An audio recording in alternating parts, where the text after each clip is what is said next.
we've heard from our customers that a lot of you aren't aware of everything we have to offer and other ways that you might be able to optimize some of your existing products. And one of the services that we offer that's been helping a lot of our customers is our Meditech migration and conversion services.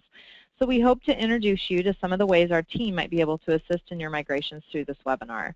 My name is Audrey. I'm the Director of Marketing here at Forward Advantage, and I'll be the moderator of today's webinar. Our speaker today is Charles Williams, VP of Migration Services. There's a lot of people on the line, so your phones are muted, but if you do have a question, just enter it into the question panel on your screen, and we'll do the best we can to answer all the questions at the end of the webinar. So with that, I'll pass it over to Charles. Great, thank you, Audrey. What I'm going to do today is go through a little bit about our offering and add a little bit of educational component to this. So just to give you a high-level topic overview, first I just want to spend a couple slides on what we provide as services, and I'll trickle some of that in through some of the other slides. The second topic focuses more on the educational aspects of what you need to know to complete conversions and how it's going to impact your organization. And then lastly, I just wanted to touch on some topics around some of those documents that don't convert very well into Meditech, perhaps because they're missing information or metadata that's required. So I'll take about 15 minutes to go through a handful of slides, and then we'll open it up for questions. So first, to start off with, the offering that we'll be talking about is called DISC, stands for Document Imaging and Scanning Conversion. To give you some background, this is an offering that we started in actually it was late 2009, but really started ramping up and packaging it as a service offering around 2010. In a nutshell, it's providing extraction services from one scanning and archiving system and then converting those documents and importing them into the new system.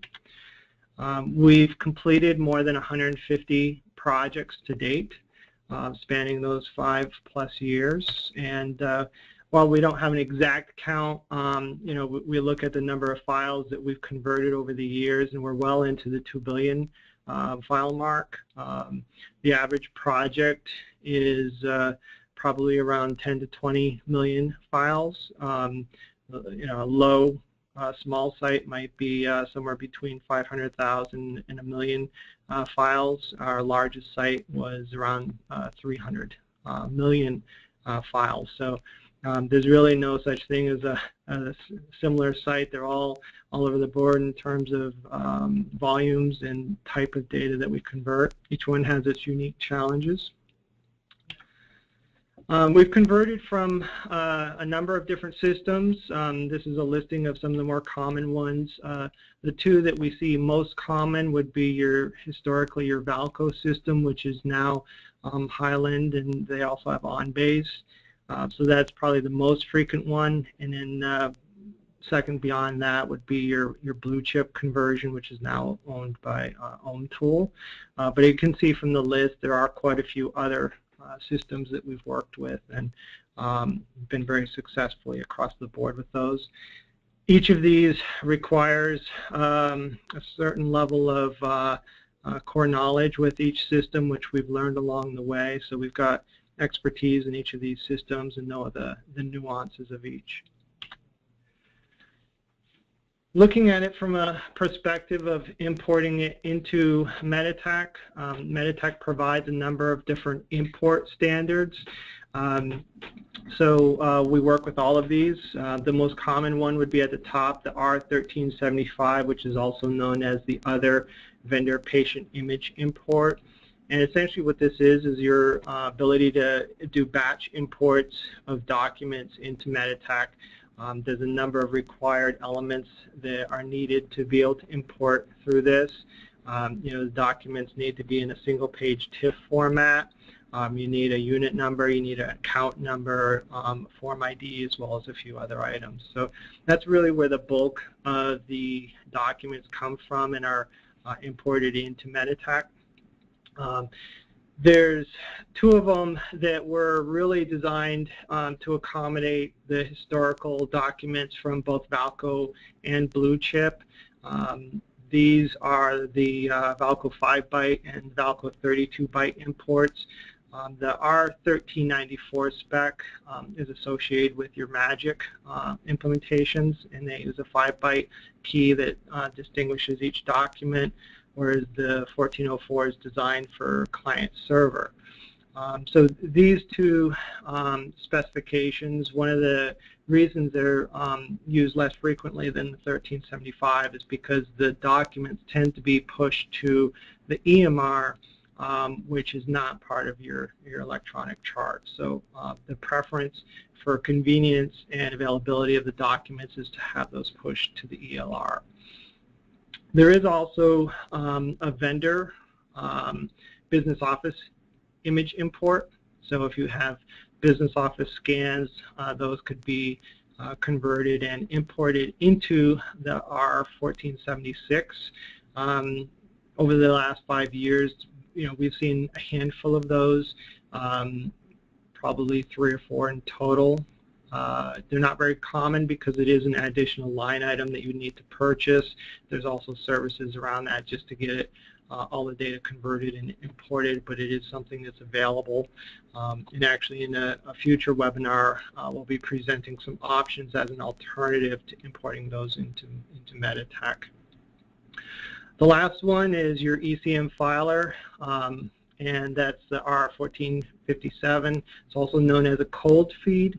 And that's less of a batch import as it is more of an interface where you deliver files with the metadata named within the file name to a particular folder, and Meditech will pick those up and deliver those to the eChart. So there's 5 specifications. One of them that is becoming least frequent is our 1394. Right now, this is one that Meditech is discouraging the use of, primarily because of it delivers the information to the EMR. But if you do select that one, we can provide that conversion service for you. So with those specifications in mind, what we try to do is provide some flexibility about how those documents are going to be delivered. They may come from a variety of different document management systems. They might come from Blue Chip or Valco. They might be in the format of archives or scans. So there's a very wide spectrum of options of what you might do with these images for importing. So as an example, just to pull out a few of these, archiving is something that historically, if you've been pushing those off to Valco or Blue Chip, they're going to be stored in a proprietary textual format, and you could import those over into the 1394 or the 1404. But one of the things we found more effective is if we take those and transform them back into a readable report, convert them into a TIFF. From that standpoint, we can then import them into Meditech as an image into that 1375 import, and they become available in the eChart as opposed to the EMR. So it becomes more usable that way and easier to print and view. Another offering that we're now providing is what we call Magic, or client-server patient report extraction. This is essentially an alternative to archiving. So if you haven't set up a lot of archiving and there's information that you want to extract out of your Magic or client server system as you move forward to a new platform, we can take and automate the extraction of those reports, turn them into TIFFs, and then import those into the same 1375 import. So we've got a number of different sites that we've done that for very successfully. One of the benefits here is it doesn't have to be an alternative to archiving. It could be additional information that's not or never has been archived. If you haven't done any archiving, this is an opportunity where you could simply not archive, just extract it through this reporting functionality and bring it over. We do the same thing for business office data. Again, there's options around that, which we'll discuss in future webinars.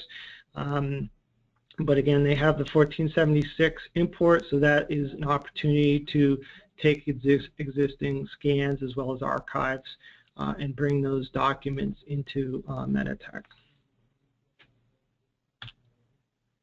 So this illustration outlines the conversion process at a very high level.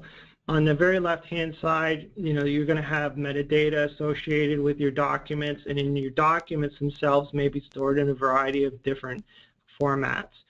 Most typically, we see the metadata stored in a database, and then the documents stored on a file system, but that's not always the case. Sometimes we see that the documents themselves are stored as blobs within a database. So there's always variations.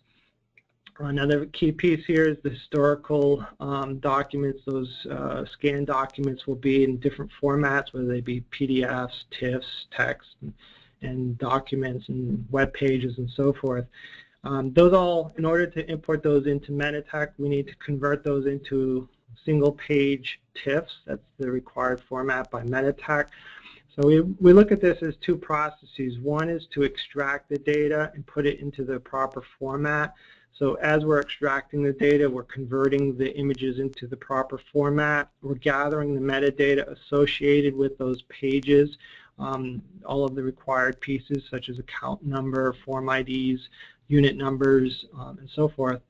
And we relocate copies of that of the documents over to new storage. Most commonly that's on your scanning and archiving server, but doesn't have to be. And then we take the metadata, and those become your conversion import files. So our second process uses a tool that we've designed internally, which will take the metadata and it will transform if there's a crosswalk for form IDs, or if there's a merge crosswalk, where over the years you've had patients merge, we'll apply a merge crosswalk and ultimately provide what's called an import file. And that import file becomes an import file of all the indexes. So when you import the data into Meditech, you're not actually importing the documents. The documents, when they've been moved, are going to remain on that storage device and not be relocated. The import files are simply pointers with metadata which are going to be consumed by Meditech so that they know where those documents exist. So this is essentially the 1375 model, which is the most common. There's variations for each of those specifications, but this is essentially what we go through in the process of extracting, converting, and importing. So to drill down into a little more detail on the import process as it relates to Meditech, this is a menu that we use quite frequently. When you're importing the documents, we batch them. We try to group them in pages of up to about 500,000. We try not to go too much larger than that. That's typically a pretty good sample of what you can import in a single day. The steps in order to accomplish this, and they're not displayed in the proper order here, but what we're showing here is a status window, and there's two sections. One is the top section, which relates to the import status, essentially the conversion import, and then the bottom is relates to an integrity checker.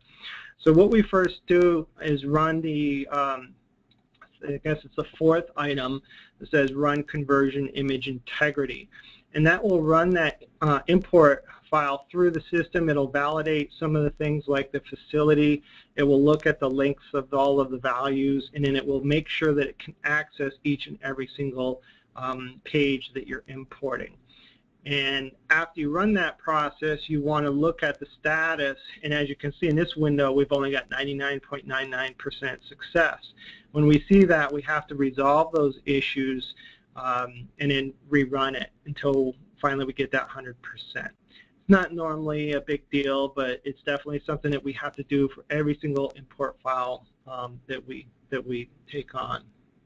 When we get 100%, that's when we can run the conversion, which is the top item in this menu. It's going to be against the exact same file. Once that's done, then we just look at the status, make sure it's completed and not crashed. Then from there, we can run the conversion folder report, which will tell us how successful that import was. So if you're looking at this from a standpoint of 500,000 pages on an import, what will happen is the first hour to 2 hours will be consumed by the integrity checker, and then the import itself could take anywhere from 12 to 16 hours depending on the site. Sometimes it varies by network speed and so forth, but you're looking at about 500,000 pages per day. If you have hundreds of millions of documents, you can start to do the math and figure out how long your conversion is going to take.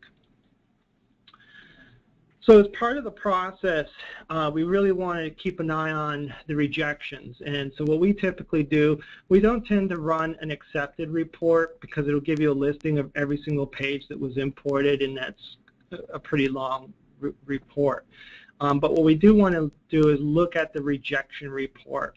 So when you run the list conversion folder report, you can pick whether you want to view the accepted or rejected. We'll run it for the rejection report, and this is essentially what it looks like.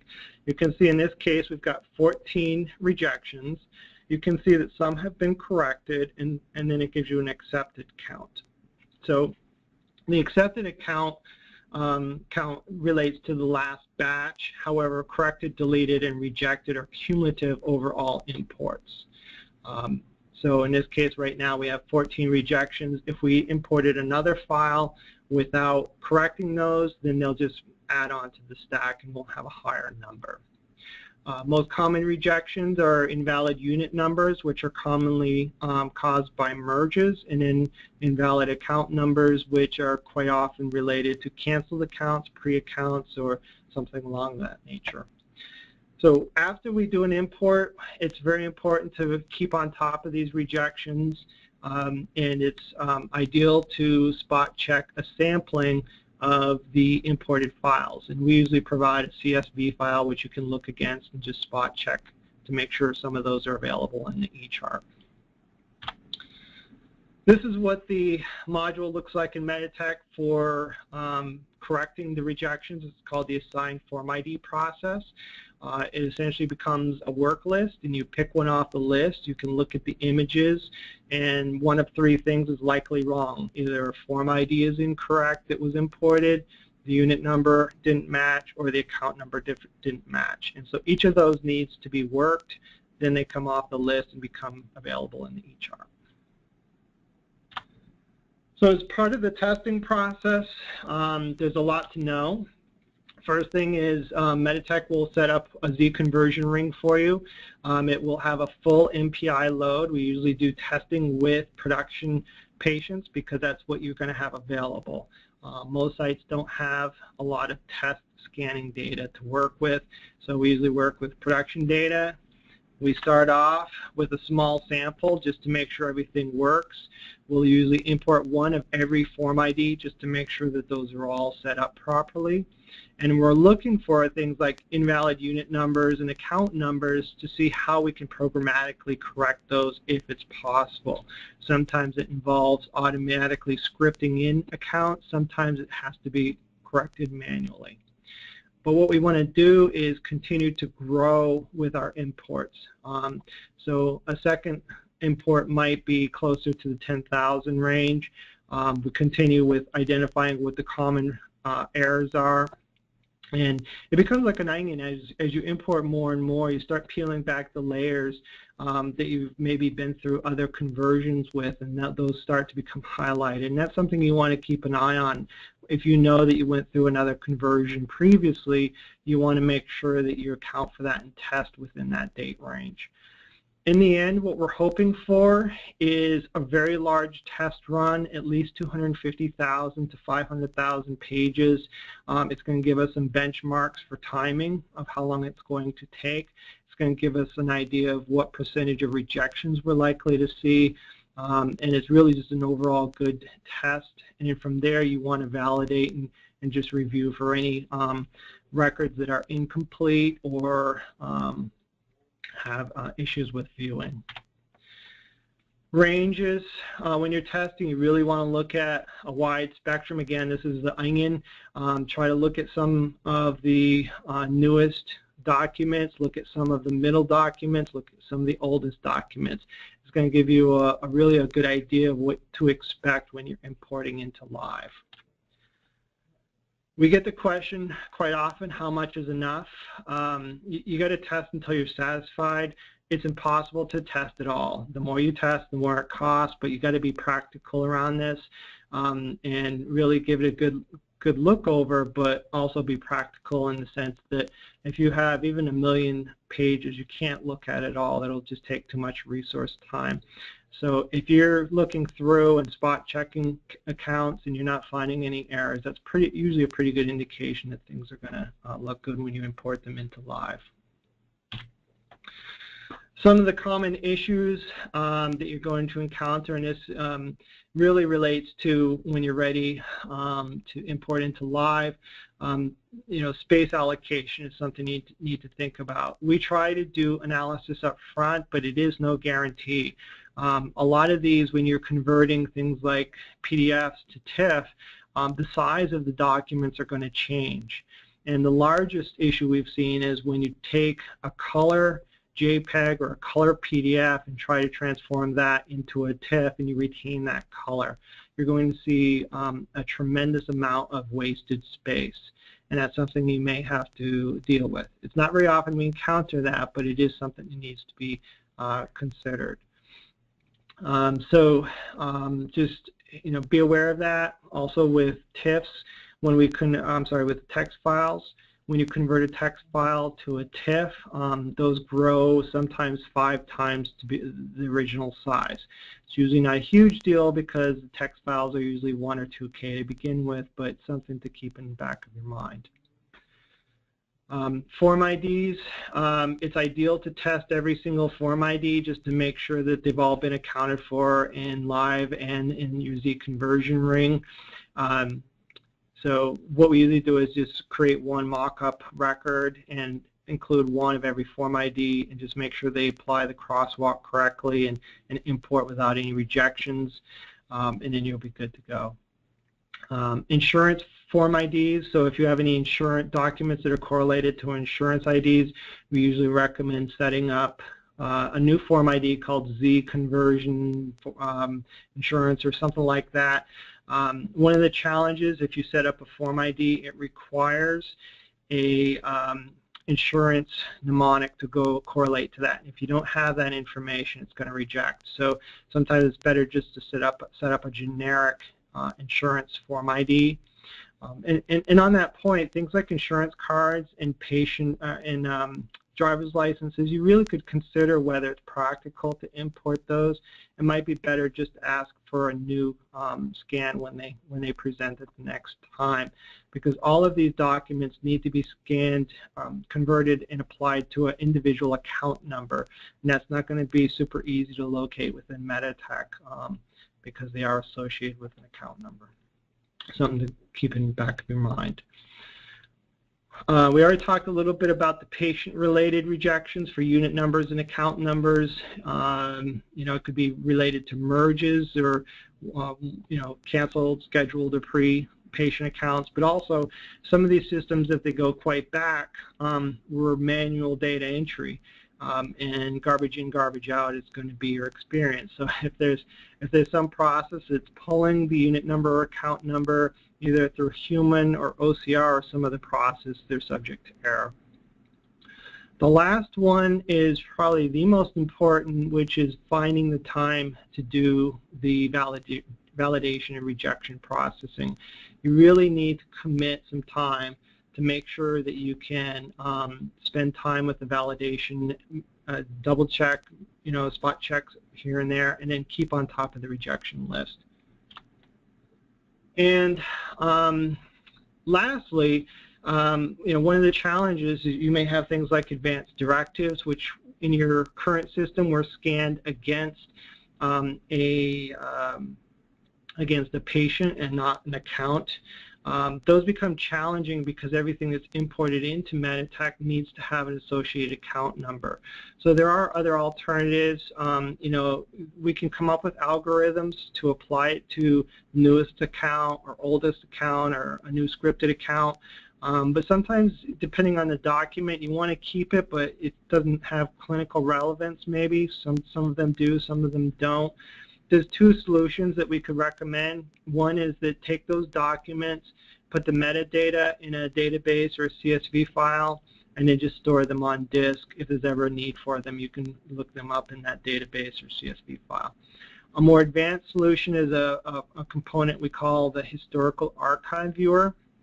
And this allows us to look up based on the patient. So you could look up a unit number or a name, and it will give you a listing of all the documents that are available, and you could print those. So that's kind of an add-on to the disk conversion services. We found it to be a successful tool to help get us that last 100 yards when we have challenges like this, and it's something that we can provide as well. So as a last step here, I just wanted to provide my contact information. You're welcome to reach out to me. Quite often what I would do is introduce Todd Ledyard, if you're not familiar with him, who's the sales director for this product. You know, we're open to calls, questions beyond, you know, if you're not comfortable posing the question during this forum, please feel free to email us or call us, and we'll coordinate a call. And I'll open it up to questions. All right, thank you, Charles. We do have some time for questions, and we have quite a few, so we're going to do our best to get through them. And if your question doesn't get answered in the time we have, then we'll follow up with an individual response after the webinar. We'll also be forwarding you a link of the recording to today's webinar, and then as well as your $5 Starbucks card for attending. So we thank you all for attending. So one question we got in, Charles, is, are there any performance issues in Meditech while the conversion process is running? Good question, and we get that question quite often, but we have never seen a performance issue on the importing. We have had customers ask us to import during the nighttime, which we're happy to do, and weekends, but of those sites that we import during the day, I've never had a complaint that it was impacting their production system. Okay. So another question is, can you convert data to systems other than Meditech SCA? Yes, and we have. We're happy to evaluate any systems that you're interested in. So you know, if you happen to be migrating to another system that's not Meditech, you can let us know, and we can evaluate what experience we may have with that system. Each company has their own import formats and requirements. I think from the ones we've seen, Meditech's are most stringent in terms of the format as well as the metadata. But yes, we have and can assist in that. Okay. And then another question is, what information do you need to start a project and provide a proposal? Typically, what we'll do is have a short exploratory call. We need to understand where the data is coming from, which system we're extracting it from, what system we're converting it and importing it to, and then a third element that's really important there are the volumes associated with that. So, you know, we can schedule a call and talk about those, and if you're not familiar with how to gain that information, we can walk you through that as well. All right, thank you. And unfortunately, that's all we have time for. We're right at the half hour now, and we want to respect your time. So if we didn't get to your question, we'll follow up with a response the next day or so. And as I mentioned before, we're going to send out a follow-up email with a recording to today's webinar, and also that way you can share it with your colleagues if they were unable to attend. And we'll also be sending you a link to retrieve your $5 Starbucks gift card. So thank you again for attending, and again, reach out to Charles or Todd with any additional questions. Make sure you sign up for our next webinar, which is happening on August 6th. We actually have a couple of webinars. If you go to our website and click on the Coffee Break series tab, you can see all the webinars we have, but the next one that's around these services are the tools and services to optimize your use of Meditech scanning and archiving module, and Charles will also be doing that webinar, so make sure to register today.